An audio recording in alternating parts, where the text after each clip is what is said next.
अच्छा, इस बार जो है भोरे विधानसभा में आपके हिसाब से प्रीति किन्नर विजयी होंगी? बिल्कुल विजयी होंगी और जनता ने ये ठान लिया है। और हम लोगों का नारा भी है कि मुहर लगी जब बस्ता पर, बिहार चली तब रास्ता पर। ये तय हुआ है। आप उनकी बात करते हैं ना, एक तरफ न सड़कें, न विधि व्यवस्था, न थी दवाई, नहीं पढ़ाई, रोजगार की बात मत पूछो, रोजगार की बात न पूछो, अपहरण बनाओ उद्योग। ये लालू राज का खेल था। और इनके समय में क्या बोलूं, भय पे बोलूं, भूख पे बोलूं, बोलूं भ्रष्टाचार पे, कि महंगाई के मार पे, कि निकम्मी सरकार पे। ये तो नीतीश जी के बारे में मैं कर रहा हूं। और हमारा नेता कहता है कि हम आएंगे तो अच्छी शिक्षा, रोजगार देंगे और पलायन दूर करेंगे, महिलाओं को मदद करेंगे और खेतीहर लोगों की भी मदद करेंगे, खेती की आय बढ़ाएंगे। तो क्यों नहीं उन दोनों को देखिए, तीसरे को क्यों नहीं लोग वोट देंगे। नमस्कार दोस्तों, बहुत बहुत स्वागत है द आर्टिकल न्यूज में। द आर्टिकल न्यूज बुलंद आवाज। दोस्तों, इस समय बिहार में चुनावी माहौल गर्म है और काफी ज्यादा नजदीक पहले चरण का चुनाव आ पहुंचा है। हम है जिला गोपालगंज के भोरे विधानसभा में और यहाँ पर जो है तमाम पार्टियां अपना अपना दमखम दिखा रही है। हमको जो है जन स्वराज के पर्यवेक्षण जी मिल गए हैं, शंभू राय जी, जो कि काफी बेबाकी से पार्टी की नीतियों के बारे में जो है मीडिया पे खुल के बात रखते हैं। आज इनसे मुलाकात करवाएंगे और विभिन्न मुद्दों पर जो है चर्चा किया जाएगा। सर, बहुत बहुत स्वागत है द आर्टिकल न्यूज बुलंद आवाज में। धन्यवाद। क्या माहौल है यहाँ पर जो है जन स्वराज पार्टी की? अच्छा माहौल है और हम लोग चुनाव जीत रहे हैं। और ये बिल्कुल आम चर्चा है क्षेत्र में कि जितने कमजोर तबके के लोग हैं, जितने नौजवान हैं, ये सभी लोग, खास तौर से जो बाहर से आए हुए हैं छठ और दिवाली के पर्व के अवसर पर, या पढ़ने वाला वो युवा है या महिलाएं हैं, सबके लिए प्रशांत किशोर जी ने जो पॉलिसी बनाई है उससे प्रभावित होकर के और हमारे दल को, हमारा जो नेतृत्व यहाँ कर रही है प्रीति किन्नर जी को, जन स्वराज के प्रत्याशी को वोट दे रहे हैं। हम चुनाव जीत रहे हैं। अच्छा सर, एक बात हमको ये नहीं समझ में, हम लोग ग्राउंड जीरो से जाकर रिपोर्टिंग कर रहे हैं, लोगों की राय जान रहे हैं, मत जान रहे हैं। बहुत से लोग तो समर्थन में भी हैं, बहुत से लोग जो है फिर से पुनः जो है बीजेपी के साथ, ब्राह्मण तबके में भी हमने मतलब हमारा दौरा हुआ, वो लोग का कहना है कि यहाँ से बीजेपी ही आएगी। इसके बारे में आप क्या कहना चाहेंगे? नहीं, ऐसा नहीं है। तब आप बहुत चंद लोगों से मिलते होंगे। नहीं, ठीक है, आप मिलते भी होंगे। देखिए, ब्राह्मणों के बारे में मैं जानता हूँ, बौद्धिक वो तबका है, वो मूलतः जो है उसको सम्मान और स्वाभिमान का भूखा होता है और हर आदमी होता है। और लेकिन माननीय मंत्री जी ने चंद लोगों को छोड़ करके और सबकी उपेक्षा की है। और जिसके चलते वो ब्राह्मण समाज हो, भूमिहार समाज हो, राजपूत समाज हो, कुछ लोग दिख जाते हैं। कुछ लोग जो दिख जाते हैं, जो लगातार उनसे लाभ ले रहे हैं, वो तो दिख जाएंगे।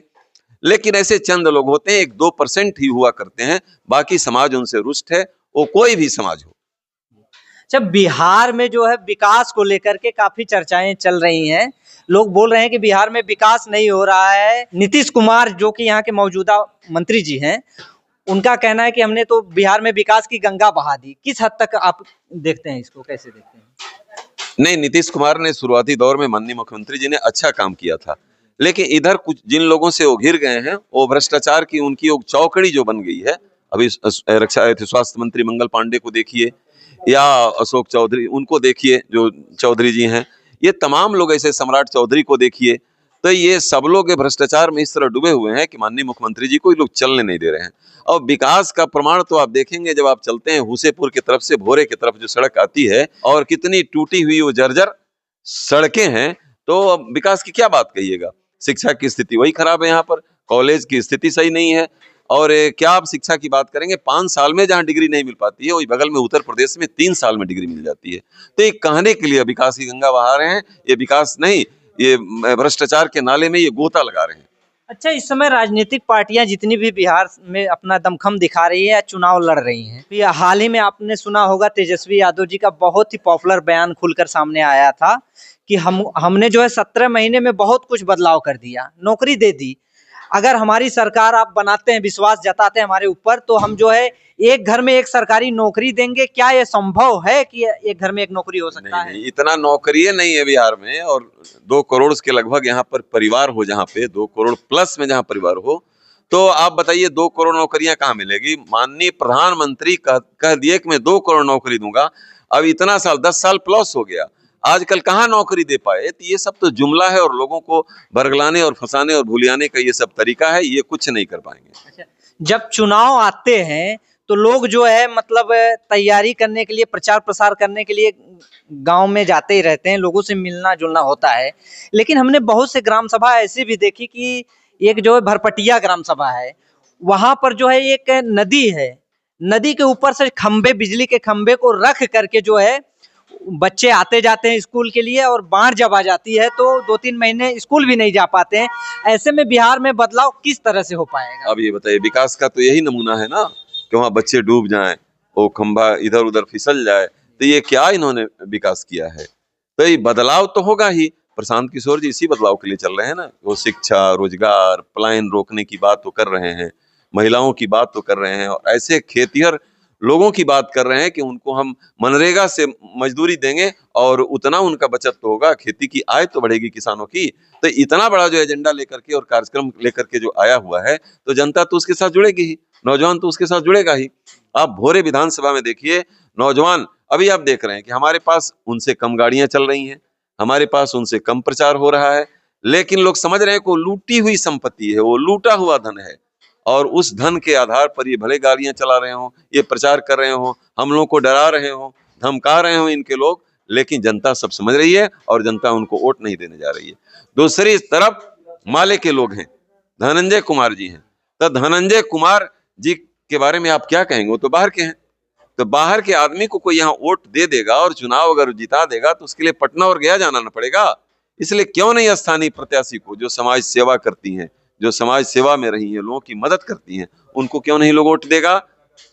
भोरे विधानसभा में अगर यहाँ के विधायिका प्रीति किन्नर जी अगर चुन के आती है, तो क्या भरपटिया के लिए जो नदी का जो दिक्कत है ग्राम सभा के लोगों के लिए, पुल का, क्या उसमें सहयोग रहेगा उनका? बिल्कुल, प्रीति किन्नर ने तो ऐसी जगहों पर सहयोग किया है, बिना किसी इस बड़े पद पर रहते हुए अपने पास से वो करा देंगी।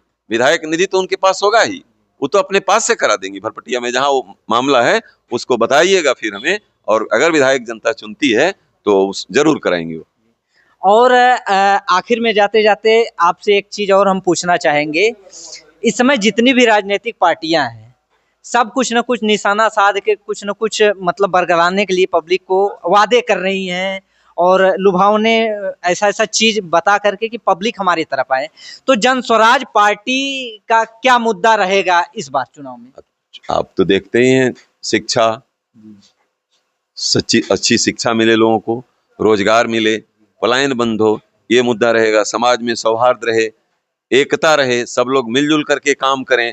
हमारी नेता किसी के खिलाफ कहीं कुछ अनर्गल नहीं बोलती हैं। प्रीति किन्नर की मैं खास तौर से यहाँ भोरे विधानसभा में बात कर रहा हूँ।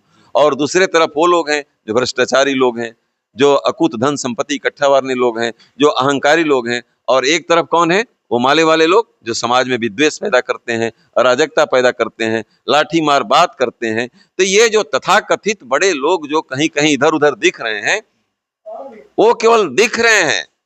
उन लोगों से मेरी अपील भी है, निश्चित रूप से वे बड़े लोग हैं और उनको भविष्य के बारे में, भोरे के भविष्य के बारे में सोचना चाहिए। न उनको अहंकार की तरफ जाना चाहिए, न लूटमार की तरफ जाना चाहिए, और ऐसे व्यक्ति की तरफ जाना चाहिए जो घरों में घूम करके दुआएं दिया करती थी, आज आपसे दुआएं मांगने के लिए अपनी आंचल पसारी हुई है, आपको हाथ जोड़ रही है। तो एक बार दुआ तो दे दो, और यहाँ पर क्या सौहार्द का माहौल पैदा करो, न अराजकता की माहौल पैदा हो, और न नफरत की माहौल पैदा हो, और न लूट खसोट की माहौल पैदा हो। अच्छा, इस बार जो है भोरे विधानसभा में आपके हिसाब से प्रीति किन्नर विजयी होंगी? बिल्कुल विजयी होंगी, और जनता ने ये ठान लिया है, और हम लोगों का नारा भी है कि मुहर लगी जब बस्ता पर, बिहार चली तब रास्ता पर। ये तय हुआ है।